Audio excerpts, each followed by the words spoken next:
Hello, Scouts and Scouters. This is Dwayne Jones, the Scout Executive of the East Carolina Council. I'm sitting here with my good friend Brad Wilkinson, our Vice Chair of District Operations. We're here today to talk to you about this Helping Hands Fair Share fee. Many of you probably heard of it, and word is circulating, and there's a lot of questions and maybe even some concerns. And Brad and I want to sit here today and just kind of talk through this to make sure you all fully understand that this fee is not about profit. It's about the long-term sustainability of our council and how we can work together to make sure the East Carolina Council has a long future. I'm very happy you called me out here today to talk a little bit about the Helping Hands program. I'm a member of the executive board, but I'm also a volunteer with the district. I am an assistant scoutmaster and a committee member with units in Greenville, and I'm also a parent. So I can see firsthand some of the questions about the Helping Hand fee and how it may impact units, parents, and also our council. And just wanted to take a few minutes today and answer a few of the questions that have arisen. First things first, can you shed a little light on why we're here today and what the Helping Hand fee is all about? The Helping Hands fee was a formula that we tried to develop to help every unit be able to help the council achieve its budget, its mission. Over the last couple of years, we've had some difficulty with balancing the budget just because our expenses continue to outpace the Friends of Scouting support and the income. And we recognize there are challenges economically, not only in our community, but in order for us to continue to deliver the programs and the quality scouting that we all know and love, we have to be able to show a balanced budget at the end of every year. It's been a formula that we've tried to be fair. We've tried to comb through it, Brad, with just making sure that we are not putting any undue stress or burden on our units. And we're looking for a way to have our units help us balance our budget through activity, not through just passing on another fee. Through activities such as popcorn or allowing our scouting professionals to come in and do Friends of Scouting presentations to give the families in those units the opportunity and the chance to say, look, even if I can only give $5 or $10, I want to give this to help support the mission. And we have far too many of our units that we have not been able to even get in to do a family Friends of Scouting presentation. We hope to be able to change that. Citizen dinners, popcorn sales, or program fees, all of these things. And it's my understanding that we have a shortfall this year of about $200,000. Is that correct? Yeah, we're on the forecast trend to lose close to $200,000 or have a deficit of $200,000 at the end of this year if our trends don't change and go in a different direction. Right. And there's really not anything we can cut. So the formula here is to bring in more revenue. And as I said, we've been busy with a lot of our activities, such as the citizen dinners, community FOS, pay setters, those things that bring in revenue. But where we're kind of missing the mark has traditionally been on our attendance at summer camp, our Friends of Scouting campaign with our units, directly with our families, and our participation in popcorn sales. Is that correct? That's correct. This year, I believe, in the 4 weeks that we're running summer camp, we will have close to 360 scouts attend summer camp. In a normal year, to put that in perspective, our largest year in the last 4 years, we've had close to 770 scouts attend summer camp. So you can clearly see there that based on the price of summer camp being $450 per scout, when you have 350 less scouts, that's a significant loss of income in the annual budget.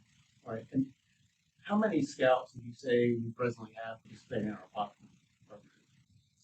Last year, there were about 150 to 175 scouts that participated in the sale. And again, we have close to 2,800 scouts in our council. Now, far be it from me to include exploring and those things in that, because they typically don't do product sales. So even if we average that number down to our Cub Scout packs and our Scouts BSA troops, maybe even a few of our venture crews, I would say it's still a potential product sales base of 2,400 scouts. So of 2,400 scouts, 175 of them, even if we rounded it up to be even mad, 200 of them, less than 10% sold popcorn. So if we can engage more participation in those programs, even at a minimal level of sales, that'll make a big impact. Absolutely. No, That's good. And I know as a council, we're making some nice investments into camp. But my understanding is that comes from a different funding strategy, right? Not associated with fees. right. With these efforts. So to help our audience understand how nonprofit fundraising or nonprofit budgeting works, the council has three funds. Fund one is our operating, our day-to-day, the cost of fixing the lawnmowers at camp, the cost of keeping the lights on here at the council service center, just all of the processing of paperwork and all of the fees that we pay to National to make sure that our scouts have the resources they need. Fund two is our capital investments. Those are the things that are going to be long-term investments. The climbing tower that we are hoping to build here in the very near future.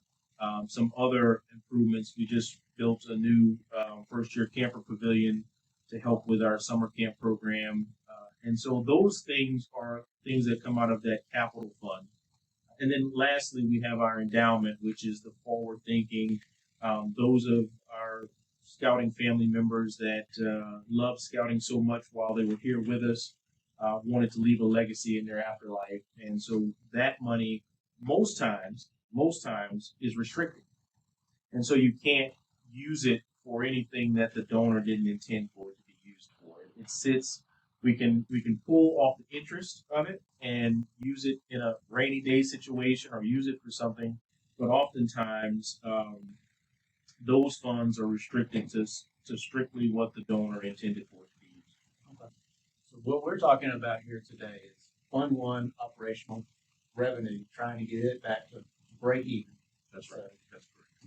Our nose above water, right? That's right. That's correct. Okay.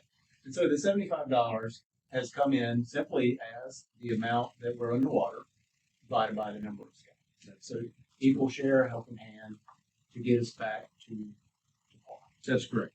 Right? Okay. So we have the new $75 fee coming in.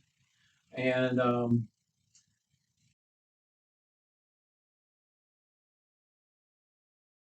how can our Friends of Scouting campaign and popcorn participation with our scouts offset that fee for those units and scouts? So as we mentioned a few minutes ago in our earlier conversation, we want this to be a participatory fund where we're raising and generating income for the council through our units participating in those activities like popcorn. Because it's a double-edged sword. If we get scouts out selling popcorn, not only does it affect their unit positively, they get more money into their bank accounts so that they can go out and do activities and have fun. But it also puts them in the community. They're out there in their uniform the way you and I are dressed today, and people see them. I can't tell you how often I hear community members say they didn't know scouts were still around. And that just having scouts out there selling Trails End popcorn in their uniform will alleviate that, but it will also help the council generate revenue because the council gets 30% of the popcorn funds that are raised. The unit gets 40%. And then Trails End, obviously, because they're the vendor that supplies the popcorn, they get 30% to recoup the funds that they use to make the product and get it to us. Okay. So, using that example or that explanation, for a scout who sells 10 items, which is approximately $220, $250, the first 30% of that, or 30% of that, goes back to the council, and that's used to offset this fee. That's right? correct. That's correct. And then the unit gets their 40% too, correct? That's correct. So for a unit who has not participated in popcorn in the past, and they have scouts who are selling on average 10 items, they are now, one, offsetting that $75 fee, and the unit has 40% of that sale coming back to them to make them better off on their fundraising, which they can get back to maybe reducing the scouts membership fee from the unit, or contributing to their program, or their supplies, or anything that you want to use that for, correct? That is correct. Yeah. So if the scout goes out and sells those 10 items, and those products add up to say $225 in sales, 30% of that, $75, will go to offset their Helping Hands fee, and then the rest of the money is split between the unit, goes back to the unit for them to be able to use on the scout, and then obviously a portion of that goes to the Trails End vendor to pay for the popcorn. Because essentially, the Trails End vendor gives us the popcorn on consignment. They give us the product, we sell it, and they've got to get their part back before we realize a profit. Right. Well, quick math says if our 2,400 scouts were to, on average, sell minimum of 10 items, this would go away. This would be going. Okay. Yeah, absolutely. All right, Dwayne. So another question for you. Regarding family, friends of Scout, how can those fees or those contributions, for lack of a better term, offset the Helping Hand requirement? So your family, friends of scouting presentation will, unlike popcorn, where it's a percentage of what's sold, family, friends of scouting dollars will go directly, dollar for dollar, to offset the $75. And so if a family of a scout gives $75 at a family presentation, then that will be credited towards the membership. And what we want to be clear on is we're hoping that this Fair Share initiative just motivates our units to allow us to go in and tell the story. Because again, as I mentioned in popcorn, it has a dual benefit. Awareness is one of the things that we seek to make sure our community knows all the great things that scouting does. And so our scouting professionals want to come in and do a family FOS presentation, not only because it gives us an opportunity to solicit funds from those that believe in what we do, but we want to also just tell the story on an annual basis of here's how the council supports their son's unit, their grandparents are there, their grandchildren's unit, etc. Okay. And let's talk a little bit about the Friends of Scouting. I typically hear that it's $515 or so per year to support a scout in Eastern Carolina Council, which is simply our expense divided by the number of scouts we have to sustain those scouts. That's correct. And our primary revenue sources to sustain those scouts are the ones I mentioned earlier, with popcorn, product sales and scout shop, fees we pay at programs, those types of things. And so essentially, right now we're collecting $75 less than the $515 you correct, right? And annually, we also pay a membership fee at the beginning of at recharter, sure, right? And where does that money go? So it's important to again share with our scouting family that out of the 120 currently that a scout pays on an annual basis, 85 of those dollars go directly to the national office in Dallas. So when you register your scout for your young person for scouting, it's $120, 85 nationally. There's a $23 program service fee that we use to put on trainings and do other types of things that we can offset the cost of some events to make them a little bit more affordable. And then there's a $12 insurance fee. So 35 of it stays here locally. 85 of it goes directly to the National Scouting Awareness. So 480 is left over essentially out of 518. We have got to fundraise for have great programs people want to go to. Just to make that up, right? And that's where we're short today. Now, thinking of how we're keeping up with all of this in the Scouts, it's my understanding that the fee is not actually linked to an individual scout, but it's rather linked to $75 per scout with a unit at time of recharge. So if you have scouts coming in and out of the program, but if you had, say, 10 or 15 scouts, when you recharter, your fee's going to be number of 75 scouts times times 15. Right. So that is correct.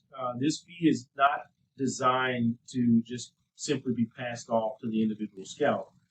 The initiative, the concept was designed to help the units get motivated to gather together, and either again support our council through participation in one of the key functions, activities, camping, product sales, family friends of scouting, etc. But we want to create a helping hand situation where everybody is working together to make sure that we achieve, as you mentioned, the $515 per scout that it costs to operate our program on an annual basis.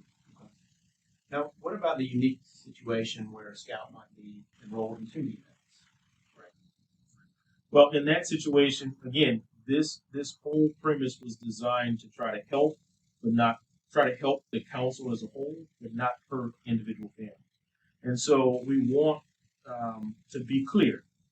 If someone is in a unit, a troop, and a venture crew, and a Sea Scout ship, you're only going to be accounted for once. We've asked our registrar to identify the number of multiples in each unit.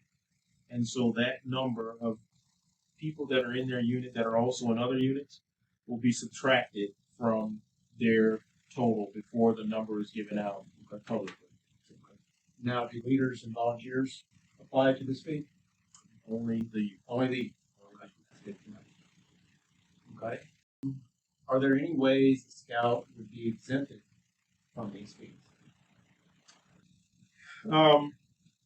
Well, the first and most primary way for a scout to be exempted from these fees is to participate in one of the things we've been talking about throughout all of the different activity type things that we are a part of. There has been some conversation about exploring units and scout reach units and whether or not we have them be inclusive of this. And there's still some conversations about that before we officially roll out the final numbers. But, those things will be determined, and again, we will operate with fairness and with consideration in mind as we go forward. And I know this is an evolving process. I'm sure there'll be adjustments as we navigate through this. But is the expectation that this is going to last for a year and a half or another time frame, or as long as it takes? There's no set time frame to it. I think again the concept is to try to right the ship and have us all participate in making sure that we're raising the income levels so that we can we're also looking at continuing to cut expenses where they can be cut. And we're going to look at both sides of the ledger and try to figure out how to be prudent. But there's really no time frame, and unless all of a sudden, the participation levels in all of those events start to go up, and we start to raise that $515 per scout on a consistent basis just through our activity and through the things that our local units are doing. I know popcorn season's coming up, so one of the quickest ways to immediately make change and shorten that horizon is to get your unit signed up for popcorn here and now. We have some kickoffs coming up, right? We've got kickoffs in the month of July. I think we've got one on July 7th in the Central District. I believe the next one is July 14th, and then we have the following one on the 21st. Go out and seek out your local newsletter. The newsletter will be coming out or has come out just recently, and all of those dates are in there with your district and where the kickoffs are happening. But yeah, we need your help. As a council, we need help in going out and selling popcorn and getting active in the community. And it doesn't have to simply be popcorn. It can, if your unit is supportive of another fundraiser, an approved fundraiser, and they want to take a portion of that fundraiser and say, hey, we're going to do our share by donating to the council a percentage of our proceeds, then they can do that. We're not requiring that of them if they sell anything other than popcorn, but we're asking for our units and our scouting family to, as I've used the term a few times in this conversation, galvanize, come together, and let's figure out how to help our council be sustained. I think one of the questions or the initial reaction a lot of people probably had in this process is that, oh, this is going to hurt our retention or getting new scouts because of this fee. But I think the counter to that is more about participation and engagement and supporting the council. And not saying put the council ahead of your unit. That's not what we're saying at all. But just give back through some effort in our campaigns. Right. And pay it back, right? Right. And if we get on board with the popcorn, then we start selling early before our recruitment season really gets here. Not that it never ends, Right. but we know the fall is the hot time. Then we can already have some of that money banked and credited where it never goes to the bank, right? And I have to believe, Brad, that if a unit, as you mentioned earlier, sells 10 items per scout, if a unit got together, organized, and said, let's do this, and they went out and sold popcorn on 2, maybe 3 weekends, I think they could get that average of 10 items per scout if they obviously set up in the right high traffic area or have a concerted, organized plan. I think they could achieve that. And again, help themselves through the percentage of commission they're going to get for their unit, help the council with the 30% that would come to us that doesn't even affect their part. And then raise enough money to pay for the product that Trails End will provide us to sell. It's a turnkey, it's one of the simplest fundraisers that we have. I know there's a lot of fundraisers out there that units do, but with this one, the product is already provided for you. So, right? And shameless plug, selling popcorn in public is also a great recruiting opportunity. It is. It is. But there's nothing preventing a unit from passing this fee directly to the families either, right? If they choose to do that, Right. That is an option. Right. Now, again, remember that's not the intent. However, if a unit determines that they want to just tell every scout they've got to pay $37.50 more, there is nothing stopping a unit leadership from doing that. Right. Okay. Wayne, I don't think I have any other questions today. I think we've covered this well. I'm sure there'll be opportunities to ask questions at upcoming kickoffs. Yes. But again, we're always transparent and try to hear everybody out and take their concerns to heart. Absolutely. Absolutely. We're in this together. I think it's important to say that we are all council. We are the East Carolina Council. This council has a lot of pride and has a lot of rich history. And we're just trying to make sure that we continue that going forward.